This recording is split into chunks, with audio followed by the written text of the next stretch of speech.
प्रज्ञानी तपोमूर्ति मुनि कवर के चरणों में नमः।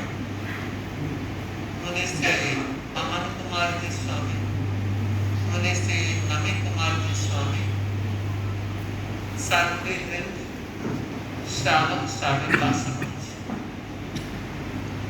आज का मंगल प्रभात खमत खामना को लेकर उपस्थित हुआ है। खमत खामना अमृत है। जिसने भी अमृत का पान किया वह अमर बन गए।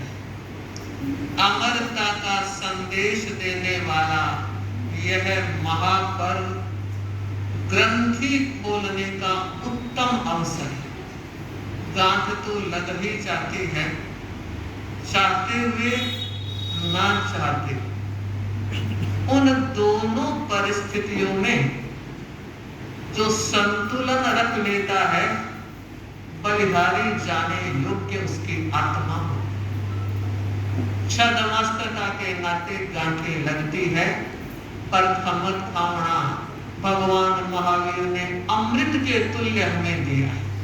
एक यह ऐसा निर्मल चंदन है, क्षमा का चंदन अगर कोई ले लेता है वह अपने आप में धन्य कृत पुण्य बन जाता है। एक छोटी सी घटना, एक राजकुमारी ने संकल्प किया। वह जमाना स्वयंवर का था और राजकुमारियां स्वयंवर में वर को चुनित करती थी, चयन होता था। मगर उस राजकन्या ने अपने पिताश्री को साफ कह दिया, किसी भी तरह का स्वयंवर नहीं रचेगा। तो बेटी क्या करना है तुम बताओ।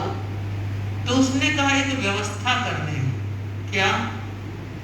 कि एक लबालब तेल का भरा हुआ कड़ाहा और जिसमें तेल उबल रहा, अगर कोई युवक, कोई राजकुमार अथवा अन्य किसी जाति का हो, मुझे कोई फर्क नहीं पड़ेगा, मगर मेरी शर्त यह होगी उबलते हुए तेल के कढ़ाई में कूदकर वो बाहर निकल जाए, मैं उसे शादी। पिता ने कहा बेटी इससे अच्छा तो यह है कि तू मुझे यह कह दे, आजन्म आपके घर पर ही मुझे रहना। तेरा कंवारापन मैं नहीं उतार सकूंगा, न नौमण तेल होगा, न राधा नाचेगी। उबलते हुए कढ़ाई में कौन जान देगा?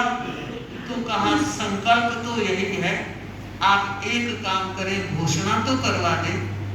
इससे मेरे मन में तसल्ली रहेगी, पिताश्री को जो निवेदन किया वो उन्होंने स्वीकार कर लिया।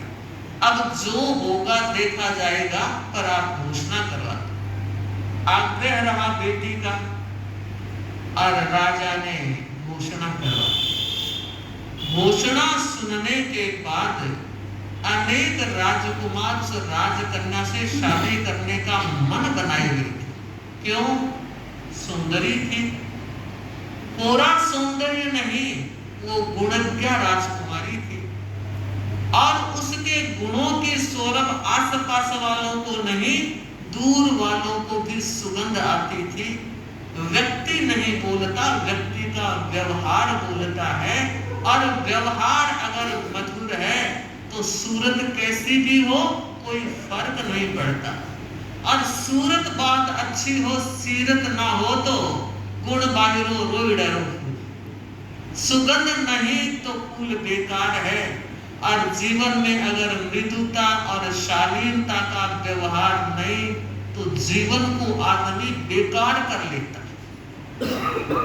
अनेक राजकुमारों ने देखा कि शायद हमें भ्रमित करने के लिए आदेश जारी किया गया है, एक बार वहां जाकर देखना चाहिए सच्चाई क्या है। हो सकता है तेल का कढ़ा ठंडा हो और निकल जाए। इस दृष्टि से अनेक राजकुमार आए, मगर उबलते हुए तेल के कढ़ाई को देखकर लौट गए। कई दिन हो गए, एक राजकुमार के पास ये चर्चा चली, पहुंची और उसने अपने माँ से कहा, माँ क्या राजकुमारी शादी करना नहीं चाहती है इसलिए शर्त रखी है कि नहीं बेटे ऐसा नहीं। वो राजकन्या शादी करना तो चाहती है मगर देखती है मैं जैसी धार्मिक व्यापार, धार्मिक व्यवहार, धार्मिक विचार वाली हूँ तो मुझे लड़का भी वैसा ही मिले। कहीं ऐसा ना हो कि अगर मेरे आचरण, व्यवहार, धार्मिक विचार के अनुकूल जोड़ी ना मिली तो फिर खटाई में पड़ जाएगी जिंदगी। तो माँ बताओ रास्ता क्या होगा? उसने कहा क्या होगा ये तो मुझे पता है, मगर यह पता है जिस राजकुमारी ने ऐसी शर्त रखी है तो कोई रास्ता होगा। तो माँ बताएगा कौन? कि तू नहीं जानता। इस दुनिया में बताने वाले, मार्ग दिखाने वाले साधु संत होते। तू जा किसी साधु संत की सेवा कर और सेवा करने वाले को मेवा मिलता है। उन्हें प्रसन्न कर ले और पूछ ले अपनी समस्या का समाधान हो गया काम। बंधु राजकुमार गया जंगल में, खोजते खोजते उसे एक संत की सन्निधि मिली जो दिन भर ज्ञान चर्चा में, ध्यान में, समाधि में मगन रहते हैं। एक बार भिक्षा लेते हैं और अपना काम करते हैं। महीने भर तक उनके साथ रहा, पास रहा, कुछ सीखने का प्रयास किया। एक दिन संत ने देखा इतने दिन हो गए कहीं बावड़ा तो नहीं है, घर बार राज परिवार सब छोड़कर यहाँ आया क्यों, और मैं देने वाला क्या हूँ? पूछा रे भाई राजकुमार जैसे लगते हो कि आपने सही दर्ज किया, मैं राजकुमार। तो यहाँ क्यों आए हो, क्यों चक्कर काट रहे हो, दिन भर क्यों यहाँ बैठे रहते हो? गुरुदेव आपकी शरण तारण हार है, आप चिंता चूर्ण हो, आशा पूर्ण। मेरी एक समस्या है, उसका समाधान चाहिए। और क्या समस्या है? कि क्या यह संभव है उबलते तेल के कढ़ाई में मैं छलांग लगा के बाहर निकल जाऊं? कि बिल्कुल संभव है, बिल्कुल संभव है कि हाँ है।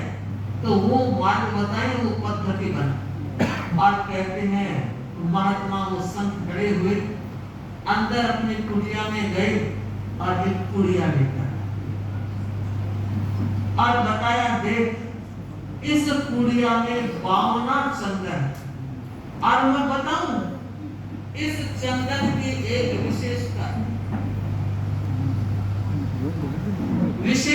यह है कि अगर उबलते हुए तेल में चुटकी भर यह डाल दी जाए तो तेल ठंडा हो जाता है। पहले तो उस कढ़ाई में ये चंदन डाल देना, फिर डुबकी लगा के आ जाना। बहुत अच्छी बात है। लेकर गया, धन्यता ज्ञापित की, आभार जताया और कहा महात्मन आपने जो कृपा की है जिंदगी भर एहसान मंद रहूंगा, आपको कोटि कोटि प्रणाम करता हूँ। और वो घर गया। घर जाने के बाद उसने सोचा उबलते हुए तेल के कढ़ाई में इसको डालूं तो मुझे क्या पता ठंडा हुआ कि नहीं हुआ, तो मैं पहला प्रयोग घर में कर लेता हूँ। संत ने कहा है ये उतना ही चंदन है जितना कढ़ाई को चाहिए। तो उसमें से उसने एक कटोरी में थोड़ा सा गरम तेल लिया और 2-3 दाने उसमें डाले और धीरे धीरे अपनी अंगुली डाली, जल ना जाए। और जब अंगुली डाली तो देखा तेल ठंडा है, निहाल हो गया। वहीं से एक बार फिर प्रणाम किया और कहा वाह सचमुच में धन्य हूं मैं, ऐसे संत की सन्निधि में मुझे अमृत मिल गया।